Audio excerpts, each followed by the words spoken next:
you very much. Hari ini kita akan membahas suatu firman Tuhan, yaitu Keluaran. Tapi sebelum itu, saya mau ingin sampaikan sesuatu yang luar biasa, saudara. Sebelumnya mari kita melihat Yesaya pasal 10. Berapa minggu yang lalu, seorang hamba Tuhan yang namanya Michael Brown, dia jelaskan firman Tuhan ini yang luar biasa. Saya tahu di bahasa Indonesia kurang tepat, tetapi nggak apa-apa. Dikatakan Yesaya pasal 10 ayat 27. Pada waktu itu, beban yang ditimpakan mereka atas bahumu akan terbuang. Dan kuk yang diletakkan mereka atas tengkukmu akan lenyap. Bahasa Indonesia titik setelah itu. Tapi bahasa Ibraninya dikatakan lenyap oleh karena minyak. Kalau bahasa Inggrisnya di King James dikatakan lenyap karena pengurapan. Tetapi yang tepatnya bukan karena pengurapan. Meskipun kita tahu pengurapan itu mematahkan segala kuk. Tetapi ayat 27 mengatakan kuk itu patah karena minyak. Shemen, bahasa Ibraninya berarti gemuk, kekayaan artinya. Bagaimana kuk yang ada di atas sapi itu atau di atas binatang itu bisa patah karena minyak, saudara. Nah, ternyata, saudara, kalau binatang itu bicara kepada kita, kalau kita lemah, kita kurus rohani kita akan terbelenggu. Tetapi minyak, maksudnya binatang itu bisa menjadi gemuk karena makanan yang cukup. Amin, saudara. Waktu binatang itu makan setiap hari, maka dia akan menjadi minyak dan lemak. Amin. Dan apa yang terjadi di punggung mereka ini akan semakin hari semakin besar karena lemak, saudara. Dan akhirnya kuk di atas itu akan patah. Apa artinya? Setiap kita, saudara, saya mau katakan, meskipun kita sudah lahir baru, meskipun kita sudah terima Tuhan Yesus, tetapi kadang manusia rohani kita itu masih miskin, masih kurus, sehingga banyak hal yang membelenggukan kita, saudara. Dan Tuhan sengaja dengan hikmatnya izinkan semua itu di atas kita. Yang saya tahu hampir semua orang yang lahir baru, ada hal-hal yang membelenggukan kehidupan kita. Kita datang dari latar belakang yang entah bagaimana, yang susah, yang banyak kesakitan batin, banyak hal yang menekan, yang kekurangan. Tetapi, saudara, saya mau katakan, manusia tidak bisa menolong. Tetapi kalau kita makan firman Tuhan setiap hari, kalau kita bersekutu dengan Tuhan setiap hari, apa yang terjadi? Kita akan semakin hari semakin gemuk. Pada satu saat, segala kuk belenggu yang ada di atas saudara otomatis dipatahkan. Nah, itulah sebabnya, saudara, salah satu tujuan dari pelayanan Guiding Light adalah untuk mengajarkan jemaat tentang kebenaran firman Tuhan. Salah satu adalah untuk membuat firman Tuhan itu relevan. Berarti dapat diaplikasikan di dalam kehidupan kita. Berarti sewaktu kita membaca firman Tuhan, ternyata firman Tuhan itu bukannya hal-hal yang sejarah, tetapi firman Tuhan itu sebenarnya berbicara kepada kehidupan kita. Amin, saudara. Kita 2 minggu yang lalu bicarakan tentang Kejadian. Terus saudara melihat betapa luar biasa Tuhan mewahyukan dirinya melalui oknum-oknum tokoh-tokoh Abraham, Ishak, dan Yakub, betul? Kita melihat persamaannya antara Yusuf dan pelayanan Tuhan Yesus. Hari ini kita akan melihat Keluaran. Saudara akan terkejut nanti melihat betapa profetiknya firman Tuhan ini. Nah, kita melihat kitab Keluaran bisa dibagi 3 bagian. Bagian pertama adalah persiapan untuk keluarnya dari Mesir. Yaitu dari pasal 1 sampai 15 kita melihat bagaimana Tuhan dengan kuat kuasanya memimpin umat Israel keluar dari belenggu dari Mesir. Kemudian kita melihat pasal 16 sampai 24, yaitu tentang hukum yang Tuhan berikan kepada umat Israel. Ada 3 hukum, nanti kita akan melihat hukum moral, hukum sosial, dan hukum agama yang Tuhan berikan. Nah, kita akan bagikan, kita akan jelaskan sebentar lagi. Dan pada akhirnya pasal 25 sampai 40 bicara tentang kemah Tuhan, tabernakel. Nah, kita mulai melihat pada pasal pertama sebagai latar belakangnya, saudara. Kita melihat Tuhan mempersiapkan seorang hamba menjadi pemimpin. Namanya siapa? Musa. Dan Musa pada saat itu kita melihat apa yang terjadi. Kita melihat ya saudara, ini sangat profetik yang Tuhan mau sampaikan. Keluar seorang raja Mesir, Firaun, yang tidak kenal Yusuf. Atau apa perbuatan Yusuf, kebaikan Yusuf kepada orang Mesir. Dan mulai terjadi suatu penganiayaan yang besar. Mulai membunuh bayi-bayi yang masih kecil, saudara. Saudara melihat suatu persamaan. Sewaktu Tuhan Yesus lahir, terjadi pembunuhan kanak-kanak juga. Ingat, saudara? Kenapa bisa terjadi sebegitu? Saya mau kasih tahu, saudara, apa yang Tuhan mau sampaikan. Setiap kali sebelum Tuhan mau lakukan perkara yang dahsyat, iblis mau menghancurkannya dari awalnya. Sebelum seorang hamba Tuhan yang diurapi, yang dia akan bangkitkan, iblis kayaknya nggak tahu. Dia udah cium sesuatu bahwa ada suatu perkara yang besar yang Tuhan kerjakan. Dan mulai gerakan Firaun untuk membunuh anak-anak yang masih kecil ini. Sama dengan Tuhan Yesus. Sebelum juru selamat kita dilahirkan, gerakan kayaknya iblis itu tahu. Dan mulai membunuh anak-anak. Anak-anak kecil diperintahkan. Bayi langsung dibunuh. Dilemparkan ke sungai. Diberi makan ke buaya. Saudara, ini membuat saya memikirkan zaman kita sekarang. Apa zaman kita? Terjadi pembunuhan aborsi anak-anak. Puluhan juta, saudara, di Amerika. Dan di mana-mana, saudara. Aborsi sudah tidak dianggap suatu pembunuhan. Tapi di situ pun dinyatakan apa? Tuhan akan mau mulai sesuatu perkara yang besar. Amin, saudara. Kenapa terjadi suatu kejahatan yang besar? Kalau kita melihat firman Keluaran, kalau kita melihat Injil, kita akan melihat terjadi seperti ini. Berarti iblis itu cium bau-baunya. Ada hamba-hamba Tuhan yang Tuhan akan bangkitkan di akhir zaman. Akan melakukan perkara yang besar bagi dia. Dan Musa adalah seorang yang dipanggil Tuhan. Dan kelahirannya dan panggilannya ini luar biasa. Tapi Musa dilahirkan terlalu awal. Belum waktunya dia lahir dan dia ada beban, saudara. Kita melihat beban ini dipanggil dalam hidupnya. Dia tahu dia harus membebaskan umatnya. Tetapi dengar, dia mengandalkan kekuatan dirinya sendiri. Dan dia gagal.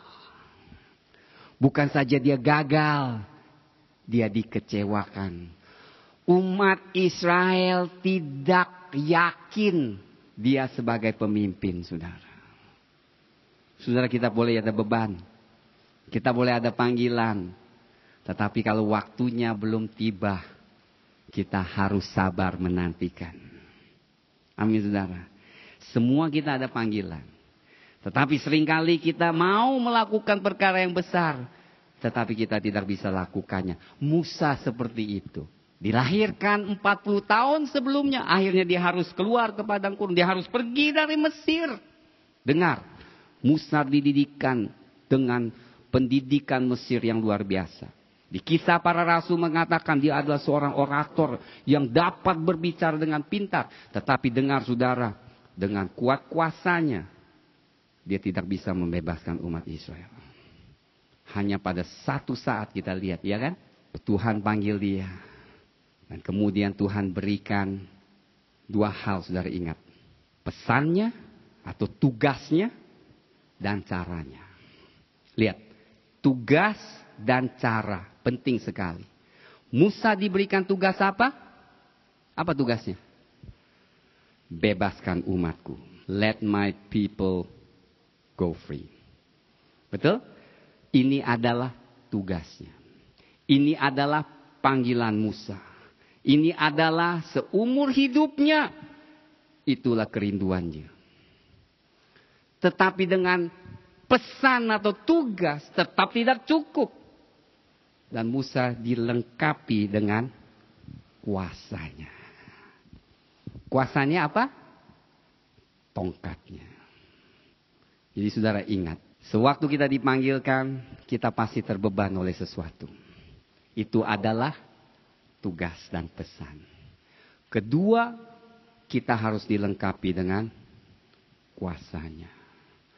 Pekerjaan Tuhan sifatnya rohani, tidak bisa dilakukan banyak tanpa ilahi, tanpa supranatural, tanpa kuasa yang dari atas. Pekerjaan kita akan sia-sia. Musa sudah pernah lakukan. Dia membela umat Israel. Dia membunuh orang Mesir. Tetapi dia harus kabur dari Mesir. Ketakutan. Meskipun dia sudah pintar. Meskipun dia cerdas. Tetapi dia tidak bisa membebaskan umat Israel. Sampai pada saat dia hancur di padang gurun. Dia mengatakan, Tuhan, aku tidak sanggup lagi. Aku tidak bisa lakukan lagi. Dia hancur, saudara. Dia punya jati diri, udah tidak ada lagi. Di situ Tuhan katakan, Musa, aku panggil engkau. Aku lengkapi engkau. Sekarang kau pergilah menghadapi Firaun. Sekarang kau menghadapi dengan kuasaku. Sekarang kau hadapi dengan penyataan mukjizat. Engkau menyertaimu. Luar biasa, amin saudara. Dan itu terjadi di dalam panggilan Tuhan. Dan akhirnya Tuhan membebaskan umat Israel. Kemudian kita melihat saudara, yang lucunya di dalam firman Tuhan. Pasal 15 ya, kurang lebih. Dan kita melihat 1 sampai 15, kita melihat 10 tulah. Yang dinyatakannya itu setiap tulah adalah suatu penghakiman atas ilah orang Mesir. Setiapnya. Sungai Nil yang sangat diagung-agungkan oleh Mesir adalah sumber hidup. Sumber hidup mereka. Minum itu sumber hidup. Tuhan jatuhkan kematian di atas sungai itu. Sehingga ikan pun mati. Karena dijadikan darah. Apa artinya? Apa yang Tuhan katakan? Aku lebih berkuasa dari Nil yang engkau sembah. Jadi setiap itu ada arti dan lambangnya, saudara. Sehingga semuanya yang Tuhan jatuhkan 10 tulah, mereka sembah matahari, datangkan kegelapan. Mereka sembah binatang sapi, ternak semuanya mati. Kita melihat semua gambaran itu. Setiap yang mereka percaya, ilah yang mereka percaya, Tuhan justru sengaja menyatakan, aku yang sebenarnya sumbernya. Amin saudara.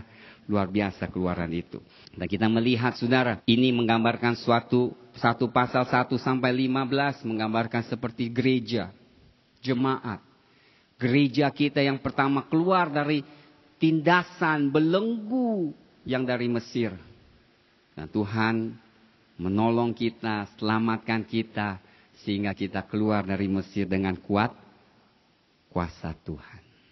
Itu adalah kurang lebih dari pasal 1 sampai 15. Nah saudara, 3 hal yang penting sekali saudara, yaitu 3 hal yang ada di dalam pelayanan Musa, saudara, harus ada di dalam perjalanan umat Israel. Yang kita melihat adalah 3 hal, apa? Mana, tongkat, dan juga tablet. Berarti loh. Itu loh batu, loh. Artinya di dalam perjanjian baru ada artinya. Kalau saudara lihat di Efesus, loh batu merupakan pengharapan panggilannya. Pengharapan panggilannya. Mari kita melihat Efesus. Saya lihat saudara udah bingung-bingung. Mari kita lihat Efesus pasal 1, doanya Rasul Paulus. Ayat 15. Kita lihat ayat 18 ya. Yang pertama. Dan supaya menjadikan mata hatimu terang. Agar kamu mengerti pengharapan apakah yang terkandung dalam panggilannya. Itu adalah loh batu. Loh perjanjian Tuhan berikan. Pengharapan apa? Pengharapan kita dapat di dalam Yesus Kristus, yaitu firman Tuhan.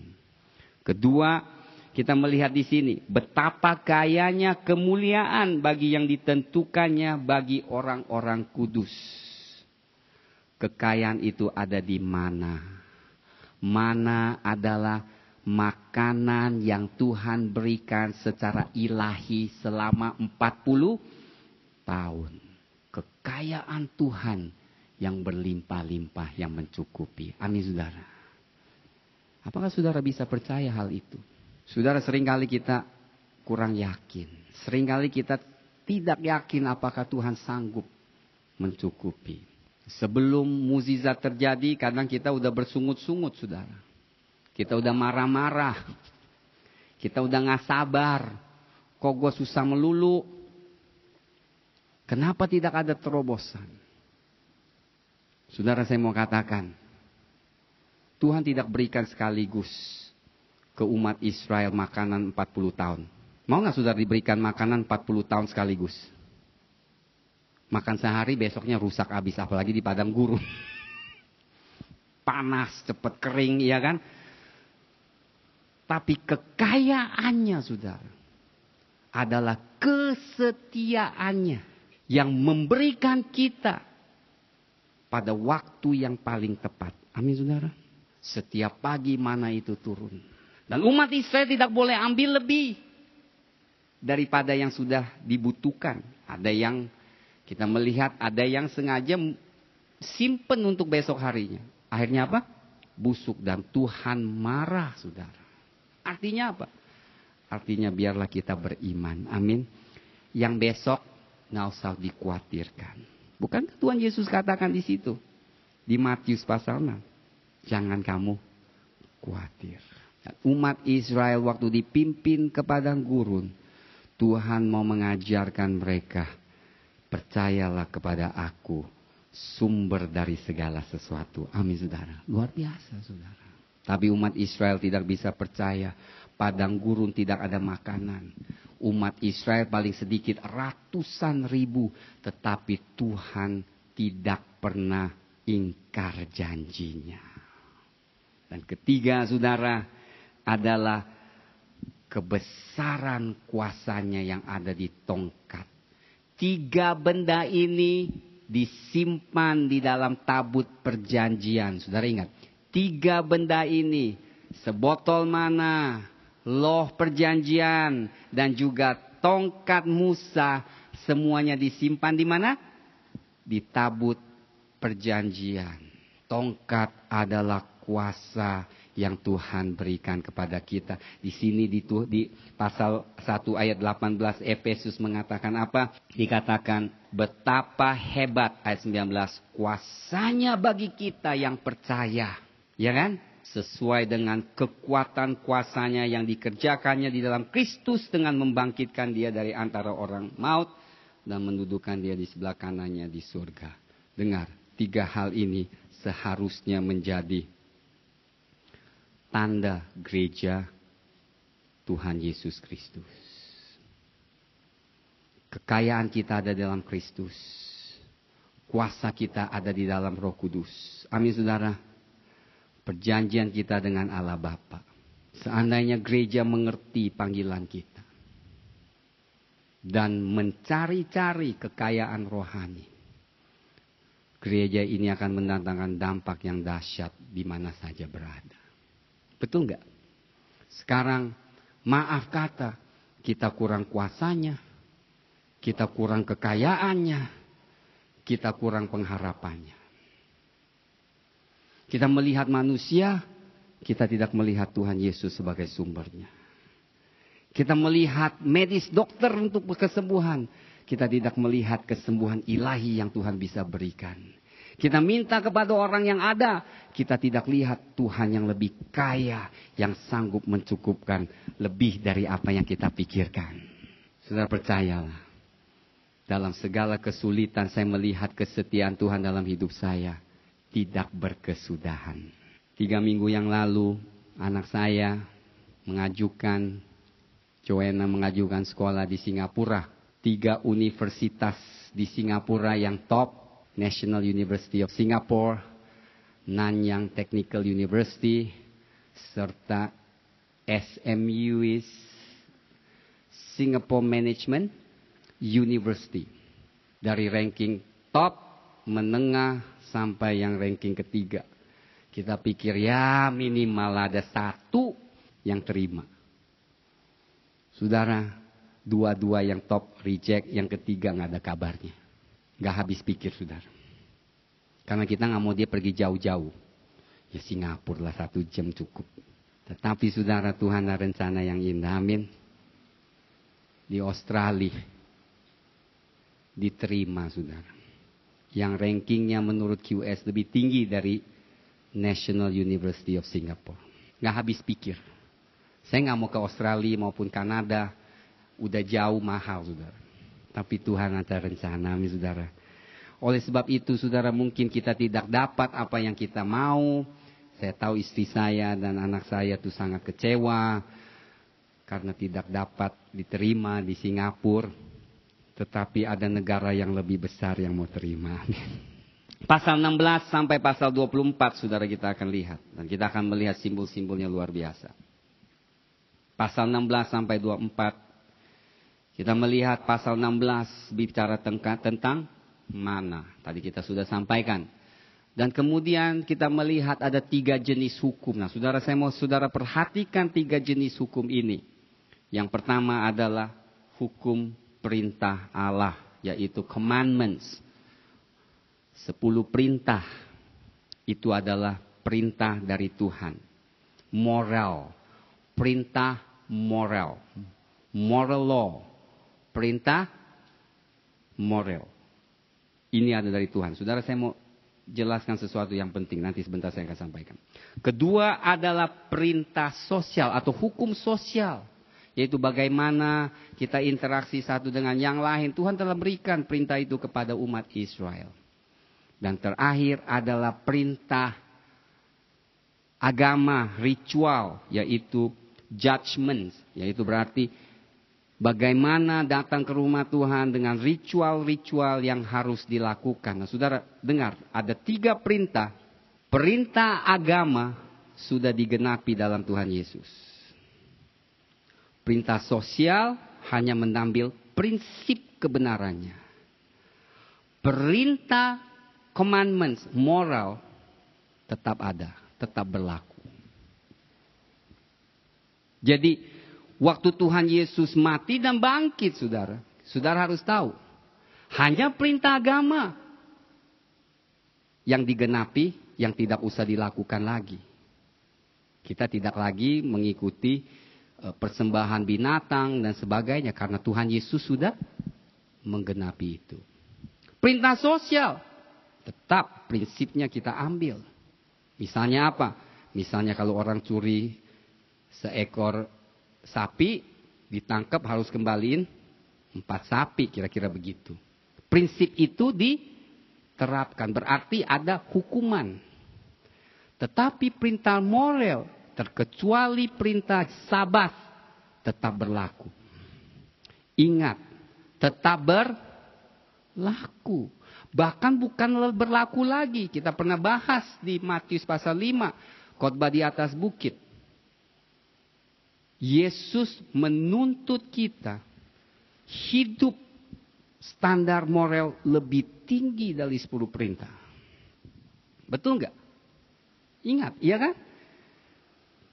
Kalau dulu menyembah berhala karena ada patung-patung berhala, sekarang berhala ada di hati kita.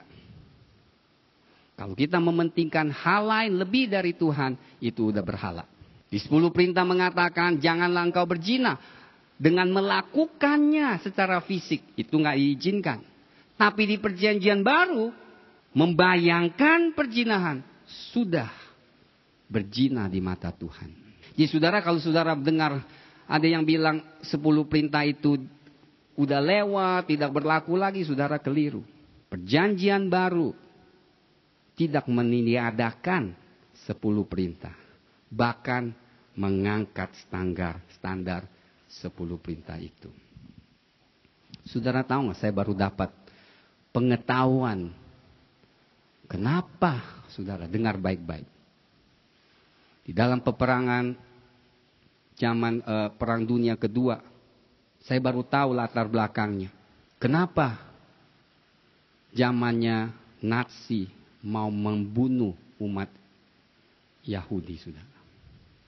Bukan soal ras saja sebenarnya. Karena Hitler sendiri adalah seorang yang tidak percaya Tuhan. Dia adalah ateis yang benar-benar ekstrim. Berarti dia tidak percaya. Tahu nggak apa tujuannya? Biar menghabiskan orang Yahudi. Karena dengar, orang Yahudi yang menurunkan 10 perintah. Itu sebenarnya. 10 perintah ini menjadi seperti suatu hati nurani, benar dan salah ada di dalam 10 perintah ini. Saudara ngerti nggak? Jadi bagi dia mau melanggar, dia bilang nggak ada lagi hati nurani benar dan salah. Itu kita habiskan. Jadi menyalahkan umat Yahudi yang menurunkan 10 perintah. Maksudnya dia bukan melawan orang Yahudi sebenarnya. Dia melawan Tuhan sendiri yang memberikan 10 perintah ini. Mengerikan, saudara, mengerikan. Nah, saudara, kalau mau dengar lebih jelas lagi tentang penjelasan yang baik, saudara bisa dengar dari Rabi Zakarias yang sangat luar biasa memberikan tentang pengertian ini. Dan pada akhirnya, saudara, kita melihat pasal 25 sampai pasal 40 berbicara tentang kemah tabernakel, saudara. Tuhan yang telah memimpin umat Israel keluar dari Mesir, saudara. Tidak saja menyelamatkan mereka dari belenggu, membebaskan mereka dari belenggu.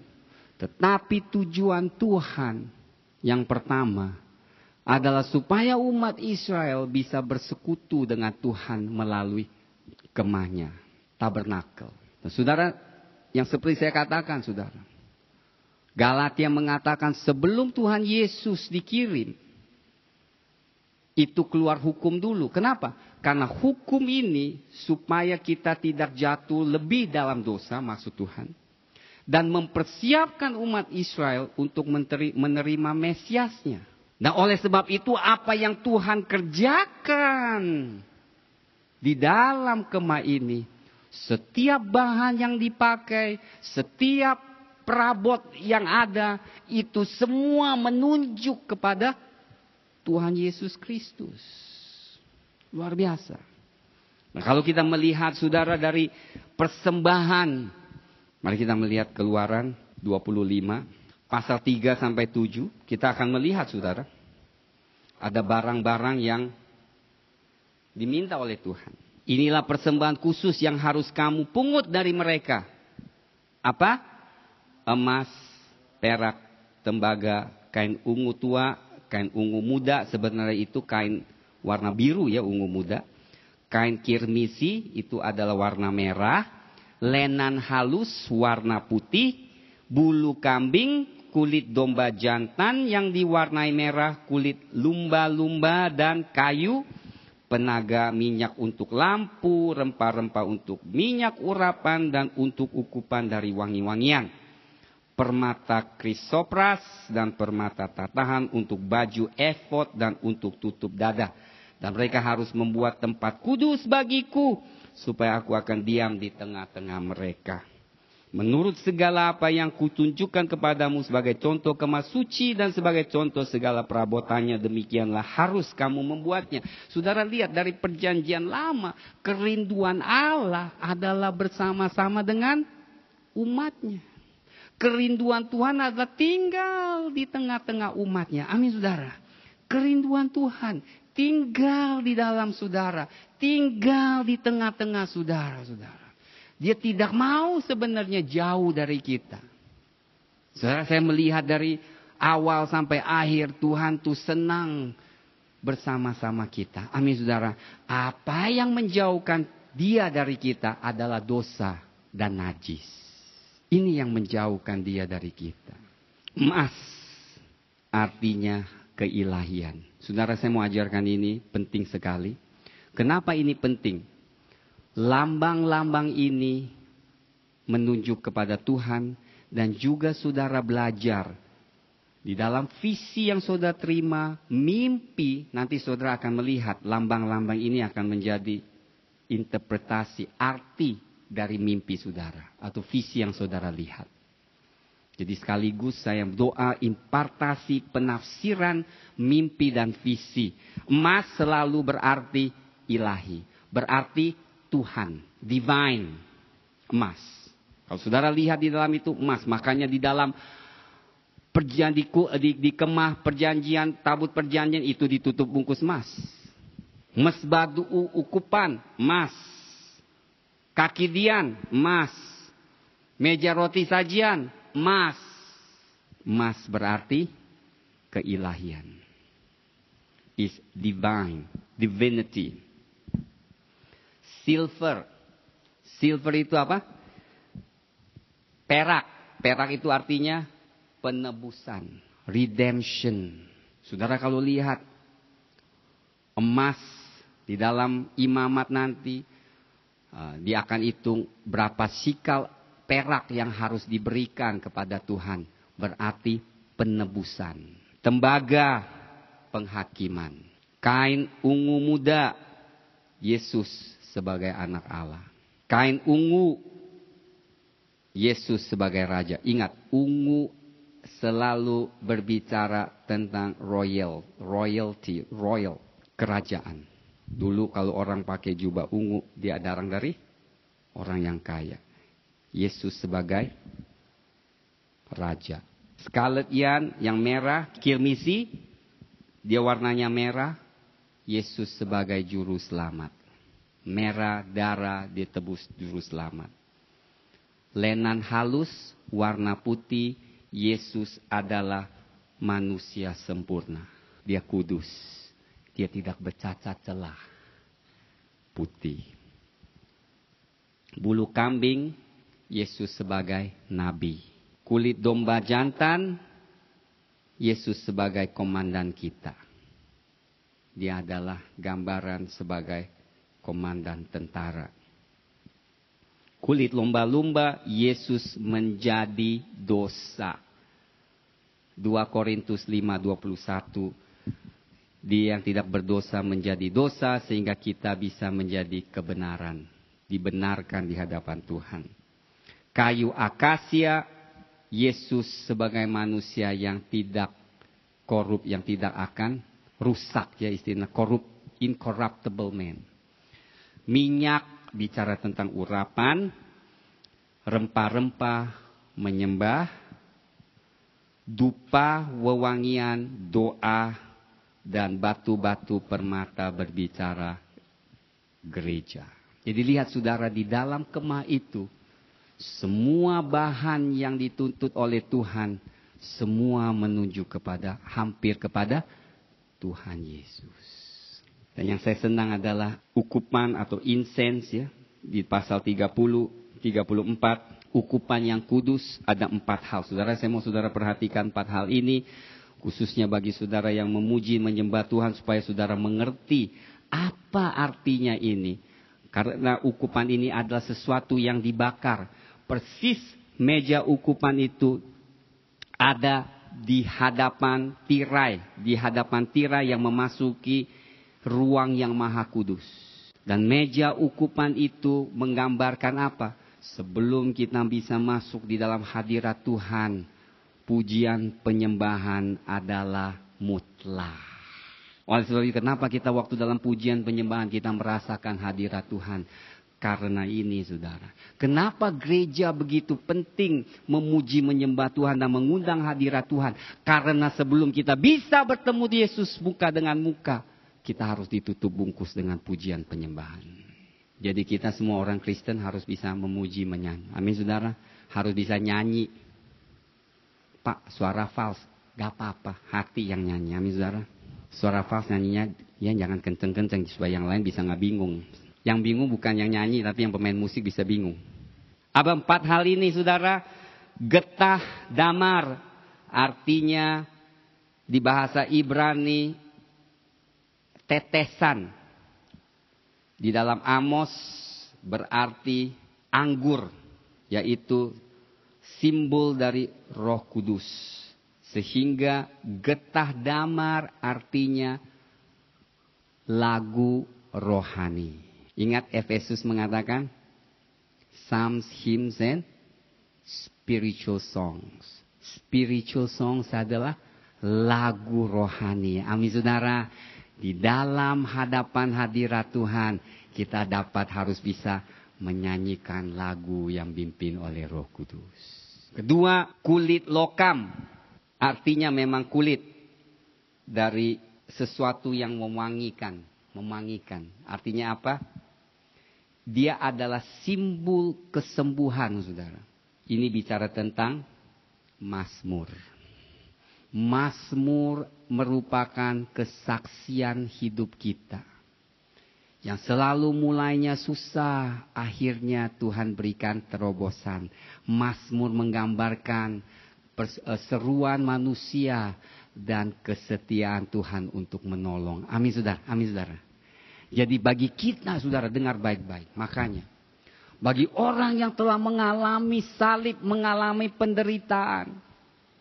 Sewaktu mereka mengalami pertolongan Tuhan, penghiburan Roh Kudus. Sudah tahu apa yang terjadi? Suatu nyanyian Mazmur keluar yang begitu indahnya, saudara. Orang yang tidak mengalami susah menyanyi Mazmur. Tapi orang yang sudah mengalami pertolongan Tuhan, dijamah Tuhan. Saudara coba deh, nyanyi itu, lagu itu pasti menjamah hati kita. What a friend we have in Jesus. What sin and grief to bear. Kenapa? Dia bisa, lagu ini, saudara, menyanyikan suatu pertolongan di mana dia dapat penghiburan dari Tuhan, saudara. Makanya, saudara, kalau saudara mengalami kesulitan, jangan sungut-sungut. Saudara harus mulai nyanyi, karena nyanyi membawa penghiburan dalam hati saudara. Amin, saudara. Jangan diam-diam gini. Lebih tertekan, jangan lebih tertekan. Lebih kita buka mulut kita untuk memuji. Amin, saudara. Makanya, saudara, saya lihat kesaksian orang hamba Tuhan di Cina, saudara. Orang tua sekali. Dipenjarain, saudara. Dia cerita bagaimana waktu komunis masuk. Hamba Tuhan itu tua, dia mau bunuh diri, saudara. Dia mau gantung dirinya di penjara. Tetapi talinya putus, kan Tuhan tidak izinkan. Kemudian dia nyanyi lagu apa atau enggak? Rugged Cross. On a hill far away. Wah, saudara, dia nyanyi lagu bahasa Mandarinnya. Ternyata diterjemahkan bahasa Mandarin. Sambil nyanyi, sambil dia nangis. Saudara tahu nggak, orang lebih tua susah nangis. Kalau nggak dijamah Tuhan, hati makin keras. Tapi orang kalau dijamah Tuhan, biar tua apapun, hati masih lembut. Amin, saudara. Saya mau lihat, jangan yang tua-tua udah nggak bisa nangis. Saudara, orang yang dalam Tuhan waktu memuji apa? Dia pasti bisa terjamah hati. Saudara, jangan mengizinkan hati kita keras. Amin. Itu adalah Mazmur. Kulit lokam adalah Mazmur. Lihat, saudara, 3 hal. Ketiga, getah rasa mala. Duh, bahasa Indonesianya. Saya cari-cari nih, susah banget. Getara samala artinya sesuatu yang melengket. Dia adalah himne. Saudara harus tahu 3 lagu. Jangan cuma karismatik aja. Lagunya bahasa roh terus. Cuma saudara yang ngerti, yang lain nggak ngerti. Harus mazmur juga bisa. Harus himne juga bisa. Amin saudara, luar biasa himne. Himne tuh dari dulu sampai sekarang dinyanyikan. Yang menyatukan tubuh Kristus tuh dari dulu sampai sekarang adalah himne. Tuhan Yesus nyanyi himne. Rasul Paulus nyanyi himne, saudara. Tahu nggak lagu himne? Yang tadi yang Bece nyanyi. Banyak, apalagi? Amazing Grace. Itu himne, saudara. Jangan yang begini-gini terus aja. Nggak ada depth, nggak ada sesuatu yang dalam menjamah hati kita. Kita sukanya yang begini-gini. Pulang nggak nyangkut. Amin saudara. Tapi kalau saudara lihat nyanyi himne, indah nggak? Indah. Rugged Cross itu himne, iya kan? Amazing Grace, day by day, what a friend we have in Jesus. It is well with my soul. Waduh, saudara kalau dengar itu ada ceritanya semua di belakang himne. Ada ceritanya, termasuk ini. Then sings my soul. Itu himne, saudara. Benny Hinn aja nyanyi. Dan terakhir, kemenyan murni. 4 bahan ini. Kemenyan murni artinya apa? Artinya urapan di dalam kita. Berarti ada sesuatu terjadi dalam hidup kita, saudara, di jamaah Tuhan. Kita bisa nyanyikan dengan urapan Tuhan. Nah, kita juga lihat di sini, kita melihat ada minyak urapan. Mur 500 sikal. Kayu manis 250 sikal. Batangan kayu balsam 250 sikal. Kayu teja 500 sikal. Dan minyak zaitun, hin, 1 takaran. Apa artinya saudara? Dengan cepat. Mur berarti penderitaan. Saudara, kita begitu haus akan pengurapan. Kita semua mau diurapi Tuhan. No, ada sih semua mau urapi. Angkat tangan. Mau diurapi? Siap-siap. 1/3 500 sikal adalah 1/3 dari itu harus datang dari karena penderitaan. Makanya Rasul Paulus katakan, aku mau mengenal kuasa kebangkitan. Dia juga mengatakan, aku mau mengenal persekutuan penderitaan Yesus, saudara. Kita mau enaknya, mana mungkin dapat urapan. Pengurapan datang karena kita sudah dihancurkan. Karena kita sudah menderita karena Yesus. Amin saudara. Tepuk kiri kanan. Dulu menderita, puji Tuhan, urapan sedang dibangun. Dengar saudara. Kalau saudara rindu pengurapan Tuhan, saudara harus terima penderitaan yang Tuhan berikan. Banyak orang gak mau menderita, mau urapan. Mana mungkin? Gak mungkin. 250 kayu manis berarti apa? Persekutuan dengan Tuhan melalui penyembahan. Harus ada communion with God. Batangan kayu balsam, firman Tuhan. Kayu teja, doa dan merdeka. Dan akhirnya minyak zaitun adalah kuasa Roh Kudus. Merupakan karunia Roh Kudus yang diberikan. Makanya saudara, kalau kita baca firman Tuhan perjanjian lama, perjanjian baru nggak tulis kan? Perjanjian lama memberikan pewahyuan tentang urapan. Saudara boleh mulai hari ini lihat orang. Kalau orang itu diurapi, saudara pelajari, dulunya pasti pernah menderita. Kalau orang sudah hilang pengurapannya, dia udah hidupnya terlalu senang. Tidak lagi memikul salib. GL siap mikul salib. Amin saudara, jangan enak-enak aja. Prosperity bukan firman yang dari sini. GL tidak bicarakan tentang prosperity. Itu sangat shallow lah, saya sedih lah. Prosperity itu sangat cetek sekali. Mencari-cari hal-hal duniawi. Apa sih, ngapain kekayaan duniawi saudara? Kalau kita cari Tuhan, Tuhan cukupi. Amin saudara. Benar. Mana pernah kekurangan becek? Nggak pernah. Tapi mau lebih-lebih nggak mau juga. 6. Perabot yang ada di tabernakel. Yang pertama, tabut perjanjian. Hanya satu-satunya perabot yang ada di dalam ruang Maha Kudus. Dan hanya imam besar yang boleh masuk ke dalamnya setahun sekali. Dengan hidup dalam kekudusan yang lebih dari umat biasa, dia masuk ke tabut perjanjian. Artinya Yesus Kristus kepenuhan Allah. Kuasa kehadiratnya. Bicara tentang kuasa kehadiratnya. Makanya saudara, kehadiratnya tabut perjanjian yang mengelilingi tembok Yeriko. Merubuhkan Yeriko. Di mana ada hadirat Tuhan, di situ ada mukjizat Tuhan. Yesus dengan kepenuhan kehadiratnya, saudara, urapannya dahsyat kan? Orang jamah dia aja sembuh. Yang pendarahan mengalami pendarahan, jamah dia sembuh. Karena dia adalah kepenuhan dari Allah. Kuasa hadiratnya dahsyat. Rasul Petrus dikatakan bayangannya saja nih melewati orang sakit sembuh. Bukan bayangan, urapan hadirat Tuhan begitu melingkupi dia sampai sejauh bayangan itu.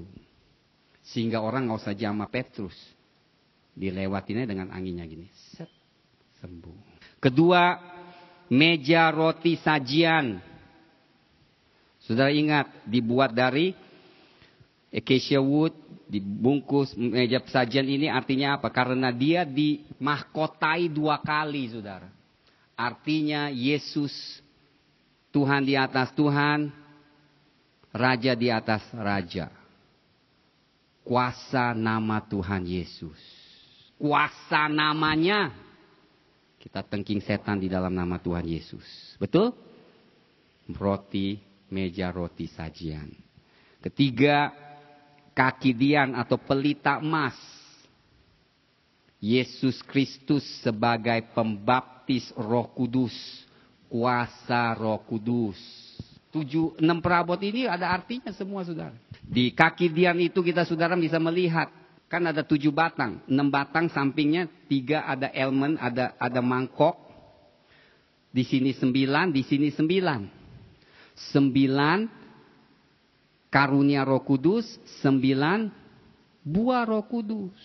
Untuk beroperasi di dalam karunia Roh Kudus, bukan aja karunia yang kita harus tekankan, harus seimbang dengan buah Roh Kudus. Harus ada kasih, sabar, baru kuasa itu nyata, saudara. Dan mezbah dupa Yesus Kristus sebagai imam besar, kuasa pujian dan penyembahan. Seperti saya katakan, kuasa pujian dan penyembahan. 4 perabot ini ditutup bungkus oleh emas. Karena mereka sudah masuk di dalam ruang kudus dan maha kudus. Kemudian 2 perabot mezbah persembahan bakaran serta bejana tembaga. 2 perabot ini, yaitu mezbah persembahan bakaran dan bejana tembaga, ada di dalam di pelatarannya. Dan mereka dibungkus dengan tembaga, bukan emas. Kenapa? Karena di luar tembaga tadi kita bicarakan artinya apa? Penghakiman. Lihat, sebelum kita bisa masuk ke ruang maha kudus, anak domba harus disembelih. Penghakiman. Tuhan Yesus dihakimi karena dosa kita. Kemudian tembaga bejana tembaga tidak ada ukurannya, saudara. Artinya firman menjelma jadi manusia tidak bisa diungkapi dengan pengertian manusia. 2 artinya adalah mezbah persembahan bakaran, Yesus Kristus sebagai anak domba, kuasa darahnya. Bejana tembaga, Yesus Kristus sebagai firman Allah, kuasa firman-Nya. Nah, pada akhirnya, saudara, setelah tabernakel diurapi, kemuliaan Tuhan dinyatakan. Sehingga sampai orang tidak bisa masuk ke rumah Tuhan. Menyatakan kemuliaan yang terakhir lebih besar dari mula-mula. Kemuliaan yang kita akan alami di akhir zaman akan jauh lebih besar pada gereja mula-mula. Tetapi harganya lebih besar. Penganiayaan besar harganya besar, kemurahan besar, pencurahan dahsyat. Saudara, apakah saudara siap? Yang saya lihat, saya katakan satu hal saudara yang saya mau tekankan. Lebih sulit bagi kita yang menghadapi pencobaan kekayaan dibanding pencobaan penganiayaan. Penganiayaan manusia masih, umat Tuhan masih bisa setia. Seringkali di dalam kelimpahan umat Tuhan gak setia. Saya mau saudara renungkan firman itu.